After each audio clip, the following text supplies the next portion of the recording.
அதிமுக ஆட்சியில் 14,000 கோடியில் தொடங்கிய காவேரி குண்டாறு திட்டத்தை திமுக நிறுத்திவிட்டது. சிவகங்கை தேர்தல் பிரச்சாரத்தில் அதிமுக பொதுச் செயலாளர் எடப்பாடி பழனிசாமி குற்றச்சாட்டு. 10 ஆண்டுகளாக தமிழக மீனவர்களின் துன்பங்களை பாஜக வேடிக்கை பார்க்கிறது. பாஜக வாக்குக்காக கச்சத்தீவு குறித்து பேசுவதாக எடப்பாடி பழனிசாமி விமர்சனம். இந்தியா கூட்டணி ஆட்சியில் கேஸ் சிலிண்டர் 500 ரூபாய்க்கு வழங்கப்படும் என உதயநிதி ஸ்டாலின் வாக்குறுதி. தேர்தலுக்காக பொய் வாக்குறுதி கொடுப்பவர்களை மக்கள் புறக்கணிக்க வேண்டும் என்றும் வலியுறுத்தல். நாடாளுமன்ற தேர்தலை ஒட்டி பாஜக மூத்த தலைவர் மோடி சென்னையில் இன்று வாகன பேரணி. பாஜக மற்றும் கூட்டணி கட்சி வேட்பாளர்களை ஆதரித்து வேலூர் மற்றும் கோவையில் நாளை பிரச்சாரம். நாடாளுமன்ற தேர்தலில் தாமரை சின்னத்தை வீழ்த்த வேண்டும். டிடிவி தினகரனின் ஆவேச பேச்சால் தொண்டர்கள் அதிர்ச்சி. இந்தியா கூட்டணி ஆட்சிக்கு வந்ததும் ராணுவ வீரர்கள் எதிர்க்கும் அக்னிபத் திட்டம் ரத்து செய்யப்படும். மத்திய அரசு துறைகளில் காலியாக உள்ள 30 லட்சம் பணியிடங்கள் நிரப்பப்படும் என ராகுல் காந்தி வாக்குறுதி. நாட்டின் அனைத்து பிரச்சினைகளுக்கும் காங்கிரஸ் கட்சிதான் காரணம். மகாராஷ்டிரா தேர்தல் பிரச்சாரத்தில் மோடி குற்றச்சாட்டு. ஒரு சில கோடீஸ்வரர்களின் 16 லட்சம் கோடி ரூபாய் வங்கிக் கடனை தள்ளுபடி செய்தவர் பிரதமர் மோடி. காங்கிரசின் திட்டங்களுக்கு பணம் எங்கே என்று கேட்பவர்கள் இந்த புள்ளி விவரங்களை மறைப்பதாக ராகுல் காந்தி குற்றச்சாட்டு. மத்திய பாஜக ஆட்சியில் விவசாயிகள், தொழிலாளர்கள், பெண்கள், இளைஞர்கள் என அனைத்து தரப்பினரும் பாதிப்பு. மாநில அரசின் உரிமைகளை மீட்க மத்திய பாஜக அரசை வெளியேற்ற சிபிஎம் மூத்த தலைவர் பிரகாஷ் காரத் வலியுறுத்தல். இளநிலை மருத்துவ படிப்புக்கான நீட் தேர்வுக்கு விண்ணப்பிக்க இன்று முதல் 2 நாட்கள் அவகாசம். கடந்த மாதமே விண்ணப்ப பதிவு முடிந்த நிலையில் பல்வேறு தரப்பினரின் கோரிக்கையால் தேசிய தேர்வு முகமை அறிவிப்பு.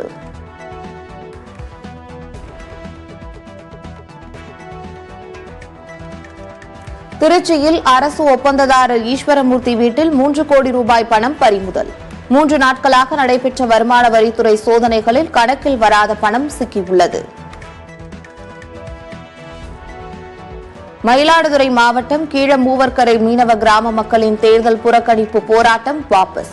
அதிகாரிகள் பேச்சுவார்த்தையை தொடர்ந்து போராட்டத்தை திரும்பப் பெறுவதாக மீனவர்கள் அறிவிப்பு. பாஜக, காங்கிரஸ் 2 கட்சிகளும் நாட்டிற்கு தேவையில்லா விஷச்செடிகள். திமுக, அதிமுக இரண்டும் திருடர் கட்சிகள் என்றும் சீமான் கடும் விமர்சனம். அமலாக்கத்துறை கைதை எதிர்த்து அரவிந்த் கெஜ்ரிவால் தொடர்ந்த வழக்கு. டெல்லி உயர்நீதிமன்றம் இன்று முக்கிய தீர்ப்பு. தமிழக மக்கள் மாறி மாறி அதிமுகவுக்கும் திமுகவுக்கும் வாக்களித்தது போதும். தர்மபுரி தொகுதி பாமக வேட்பாளர் சௌமியா அன்புமணியை ஆதரித்து அன்புமணி பிரச்சாரம். பாஜகவின் 400 தொகுதி இலக்கு படிப்படியாக 200க்கு கீழ் குறையும். முன்னாள் தேர்தல் ஆணையர் குரோஷி மறைமுக விமர்சனம்.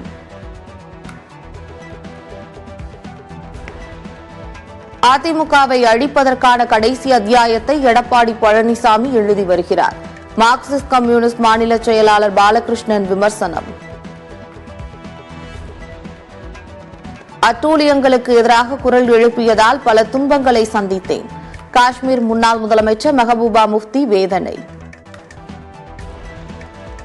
நாடாளுமன்ற தேர்தலை ஒட்டி ஏப்ரல் 17 மற்றும் 18 ஆகிய தேதிகளில் சிறப்பு பேருந்துகள் இயக்கம். சென்னை மற்றும் பிற பகுதிகளில் இருந்து 10,214 சிறப்பு பேருந்துகள் இயக்கப்படும் என்றும் அறிவிப்பு.